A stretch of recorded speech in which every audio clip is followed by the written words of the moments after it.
देख रहे हैं सत्य हिंदी का 6 बजे का बुलेटिन और मैं हूं आपके साथ कृति सिंह। ईरान इसराइल जंग के बीच ट्रंप ने बाकी देशों का हाथ छोड़ते हुए कह दिया है कि अपनी लड़ाई खुद लड़ो। अब 35 देश एकजुट हो गए हैं, बड़ी बैठक भी करने वाले हैं। वहीं ईरान ने अमेरिका को खुली धमकी दे दी है कि अगर अब हमला किया तो ठीक नहीं होगा। इन्हीं सब खबरों पर चर्चा करने वाले हैं इस बुलेटिन में। पहले रुक कर लेते हैं हेडलाइंस का। स्ट्रेट ऑफ हॉर्मुज खुलवाने के लिए एकजुट हुए 35 देश, होने जा रही है बड़ी बैठक। ट्रंप की पाषाण युग वाले बयान पर ईरान का पलटवार, इतिहास नहीं मिटेगा। ईरान की खुली धमकी, गल्फ में यूएस से जुड़े ठिकानों पर करेंगे बड़ा हमला। ईरान की बड़ी चेतावनी, अमेरिका को हमारी ताकत का अंदाजा नहीं है। अब खबरें विस्तार से। स्ट्रेट ऑफ हॉर्मुज को खुलवाने के लिए आज 35 देश वर्चुअल मीटिंग करने वाले हैं। इस बैठक की अगुवाई ब्रिटेन की विदेश मंत्री वेट कूपर करेंगी।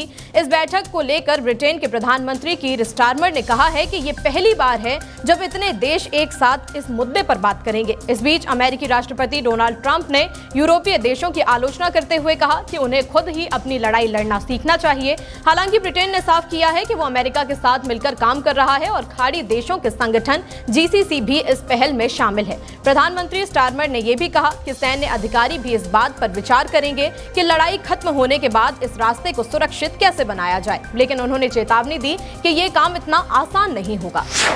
ईरान को पाषाण युग में भेज देंगे, ट्रंप की इस टिप्पणी पर ईरान ने जोरदार पलटवार किया है। भारत में मौजूद ईरान के कॉन्सुलेट ने कहा है कि ट्रंप पहले कहते थे कि ईरान को फिर से महान बनाने के लिए युद्ध कर रहे हैं और अब अचानक पाषाण युग बनाने की बात कर रहे हैं। कॉन्सुलेट ने तंज कसते हुए कहा कि ईरान जैसी प्राचीन सभ्यताएं, जिनकी जड़ें अचमेनियाई साम्राज्य जैसी पुरानी सभ्यताओं से जुड़ी हुई है, उन्हें फिर से बनाने की जरूरत नहीं होती क्योंकि इतिहास मिट नहीं सकता। ईरानी सेना IRGC ने दावा किया है कि उसने खाड़ी देशों में अमेरिका से जुड़े कुछ औद्योगिक ठिकानों पर हमला किया है। IRGC के मुताबिक UAE के अबू धाबी में एक स्टील प्लांट और बहरीन में एल्यूमिनियम फैक्ट्री को निशाना बनाया गया है। ईरान ने कहा है कि ये हमले सिर्फ एक चेतावनी है। अगर उसके उद्योगों पर फिर से हमला हुआ तो अगला जवाब और भी ज्यादा सख्त होगा। IRGC ने यह भी कहा कि अगली बार अमेरिका से जुड़े बड़े इंफ्रास्ट्रक्चर को निशाना बनाया जाएगा। ईरान ने अमेरिका और इसराइल को एक बार फिर से कड़ी चेतावनी दी है। ईरान के खतम अल अनबिया मिलिट्री हेडक्वार्टर का कहना है कि दुश्मनों को उनकी असली ताकत का बिल्कुल भी अंदाजा नहीं है। ईरान ने दावा किया है कि उसके missile production centre, drone system और एयर डिफेंस अब पूरी तरह सुरक्षित हैं। उनका कहना है कि जिन ठिकानों को निशाना बनाया गया है वो तो बहुत ही छोटे ठिकाने थे। ईरान ने साफ कहा कि उनके असली और रणनीतिक ठिकाने ऐसी जगहों पर हैं जहां तक अमेरिका और इसराइल कभी पहुंच ही नहीं पाएंगे। इसके साथ ही ईरान ने धमकी दी है कि अब और भी ज्यादा बड़ा और विनाशकारी हमला किया जाएगा। ईरान का कहना है कि ये जंग तब तक जारी रहेगी जब तक अमेरिका और इसराइल पूरी तरह से हार नहीं मान लेते। रूस ने कहा है कि वो ईरान इसराइल जंग को खत्म करने में मदद करने के लिए तैयार है। क्रेमलिन के प्रवक्ता दिमित्री पेस्कोव ने बताया कि राष्ट्रपति पुतिन लगातार क्षेत्र में नेताओं से बातचीत कर रहे हैं। उन्होंने कहा कि अगर रूस की सेवाओं की जरूरत पड़ती है तो रूस पूरी तरह तैयार है मदद करने के लिए, ताकि सैन्य तनाव को जल्द से जल्द खत्म करके देशों में शांति लाई जा सके। बुलेटिन में अभी आगे और भी खबरें हैं। PM अल्बनीज बोले, ईरान जंग का मकसद अब तक साफ नहीं। ट्रंप की हमलों की टाइमलाइन पर उठे सवाल, कोई सलाह नहीं ली। इसराइल के नए डेथ पेनल्टी कानून पर अंतर्राष्ट्रीय विवाद। लेबनान में हालात बेहद गंभीर, PM ने जताई चिंता। ऑस्ट्रेलिया के प्रधानमंत्री एंथनी अल्बनीज ने कहा है कि अब तक ये साफ नहीं है कि आखिर इस जंग का मकसद क्या है। उन्होंने कहा है कि ऑस्ट्रेलिया इस बात का समर्थन करता है कि ईरान को परमाणु हथियार हासिल नहीं करने दिए जाएं। नेशनल प्रेस क्लब में दिए गए अपने संबोधन में अल्बनीज ने कहा कि इस युद्ध को शुरू करने से पहले ऑस्ट्रेलिया से कभी भी कोई सलाह नहीं ली गई थी। अमेरिकी राष्ट्रपति ट्रंप की ओर से दी गई जंग खत्म करने की समय सीमा पर भी उन्होंने सवाल उठाए। अल्बनीज ने कहा कि ऑस्ट्रेलिया चाहता है कि जल्द से जल्द तनाव कम हो और ये भी साफ हो कि इस युद्ध का अंत कैसे होगा। उन्होंने ये भी चेतावनी दी कि आने वाले महीने आसान नहीं होंगे। हालांकि उन्होंने ये भी साफ किया है कि ऑस्ट्रेलिया इस जंग में सीधे तौर पर शामिल नहीं है।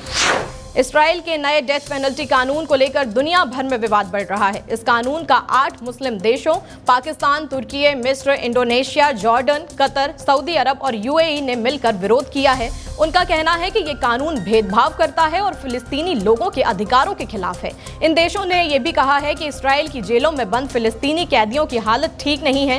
रिपोर्ट्स में उनके साथ गलत व्यवहार, भूखा रखने और बुनियादी सुविधाएं ना देने के आरोप लगे हैं। इस मामले में यूरोपियन यूनियन और कई यूरोपीय यूरोपीय देशों ने भी चिंता जताई है और इस कानून की कड़ी आलोचना भी की है।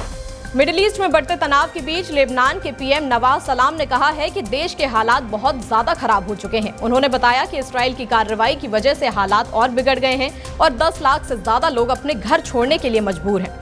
पीएम ने कहा कि ये लोग उस लड़ाई के सबसे बड़े शिकार हैं जिससे इनका कोई लेना देना ही नहीं है। उन्होंने दक्षिण लेबनान में रहने वाले लोगों को सलाम किया और कहा कि सरकार उनके साथ खड़ी है। उन्होंने ये भी भरोसा दिलाया कि सरकार हर संभव मदद करेगी और लोगों की जरूरतें पूरी करने की कोशिश की जाएगी। अब कुछ जरूरी खबरें भारत से जुड़ी। गडकरी बोले, पेट्रोल डीजल गैस की देश में कोई कमी नहीं। आंध्र प्रदेश विधानसभा चुनाव को लेकर उठे सवाल, डेटा पर उठ रहे सवाल। सुप्रीम कोर्ट का बड़ा बयान, मालदा घटना सोची समझी साजिश। राज्यसभा के डिप्टी लीडर पद से हटाए गए राघव चड्ढा। अब खबरें विस्तार से। मिडिल ईस्ट में चल रहे तनाव के बीच केंद्र सरकार की ओर से बड़ा बयान आया है। केंद्रीय मंत्री नितिन गडकरी ने कहा है कि इस संकट का भारत के आम लोगों पर कोई खास असर नहीं पड़ रहा है। उन्होंने कहा कि सरकार ने समय रहते प्रभावी कदम उठाए हैं जिसकी वजह से देश में पेट्रोल, डीजल और गैस की कोई कमी नहीं है। हालांकि उन्होंने माना कि अंतर्राष्ट्रीय हालात की कुछ वजह से कुछ मुश्किलें जरूर हैं क्योंकि भारत अपनी 86% ऊर्जा जरूरतें आयात करता है। गडकरी ने बताया कि सरकार अब इलेक्ट्रिक गाड़ियों और एथेनॉल से चलने वाली गाड़ियों को बढ़ावा दे रही है ताकि आयात कम हो और देश आत्मनिर्भर बन सके। उन्होंने कहा कि आयात कम करने और निर्यात बढ़ाने से रोजगार भी बढ़ेगा। हालांकि उनका ये बयान ऐसे समय में आया है जब देश के कई हिस्सों से गैस सिलेंडर के लिए लंबी लाइनों की तस्वीरें सामने आ रही हैं। आंध्र प्रदेश विधानसभा चुनाव 2024 को लेकर अब बड़ा विवाद खड़ा हो गया है। अर्थशास्त्री परकला प्रभाकर ने दावा किया कि चुनाव के दौरान वोटिंग का ऐसा पैटर्न देखने के लिए मिला जो साफ साफ कहता है कि कुछ गड़बड़ी जरूर हुई है। उनके मुताबिक रात 11:45 से सुबह 2 बजे तक करीब 4.16% वोट डाले गए, यानी रात 8 बजे से 2 बजे के बीच लगभग 52 लाख वोट पड़े। सबसे हैरान करने वाली बात तो ये है कि आधी रात के बाद ही करीब 17 लाख वोट डाले गए। कुछ जगहों पर हर 20 सेकंड में एक वोट रिकॉर्ड हुआ। उन्होंने सवाल उठाया कि जब ईवीएम मशीन को रीसेट होने में ही 14 सेकंड लग जाते हैं तो 6 सेकंड में वोट कैसे डाले जा रहे थे। आंध्र प्रदेश विधानसभा चुनाव 2024 को लेकर धांधली के आरोपों पर विवाद बढ़ गया है। विपक्ष समेत कई लोगों ने इसकी कड़ी आलोचना की है। इस मामले में वरिष्ठ वकील प्रशांत भूषण ने भी पारदर्शिता पर सवाल उठाए। उन्होंने कहा कि फॉर्म 17C जैसे अहम डेटा को सार्वजनिक नहीं किया गया जिससे जांच मुश्किल हो रही है।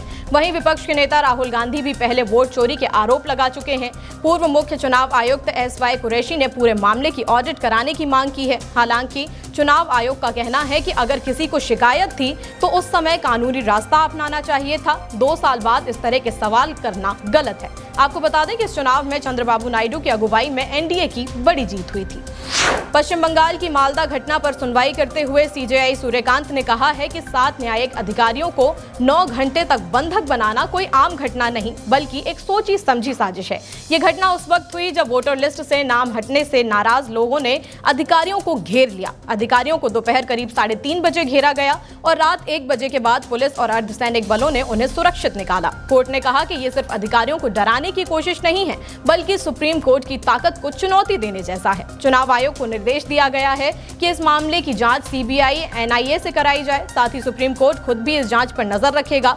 कोर्ट ने पश्चिम बंगाल सरकार की भूमिका पर भी सवाल उठाए हैं और कहा है कि समय पर कार्रवाई ना होना ड्यूटी में लापरवाही दिखाता है। CJI ने यह भी कहा कि उन्होंने रात 2 बजे तक खुद इस पूरे मामले को मॉनिटर किया।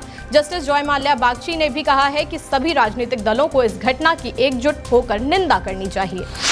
आम आदमी पार्टी ने राघव चड्ढा को राज्यसभा में डिप्टी लीडर के पद से हटा दिया है। अब उनकी जगह अशोक मित्तल को ये जिम्मेदारी दी गई है। मीडिया रिपोर्ट्स के मुताबिक इस बदलाव की जानकारी राज्यसभा सचिवालय को दे दी गई है और ये भी कहा गया है कि अब राघव चड्ढा को संसद में बोलने का समय ना दिया जाए। इस फैसले के बाद पार्टी के अंदर मतभेद की चर्चाएं तेज हो गई हैं। हालांकि अशोक मित्तल ने इन अटकलों को खारिज करते हुए कहा कि ये एक सामान्य प्रक्रिया है और पार्टी सभी को मौका देना चाहती है। दरअसल हाल के दिनों में राघव चड्ढा कई बड़े मुद्दों पर चुप रहे। जब अरविंद केजरीवाल और मनीष सिसोदिया को दिल्ली एक्साइज केस में राहत मिली तब भी उन्होंने कोई प्रतिक्रिया नहीं दी। इतना ही नहीं, चड्ढा कई अहम पार्टी कार्यक्रमों और प्रेस कॉन्फ्रेंस से भी दूर रहे हैं। 6 बजे के बुलेटिन में फिलहाल इतना ही। 8 बजे फिर से हाजिर होंगे देश दुनिया की बड़ी खबरों के साथ। तब तक के लिए आप देखते रहिए सत्य हिंदी। नमस्कार।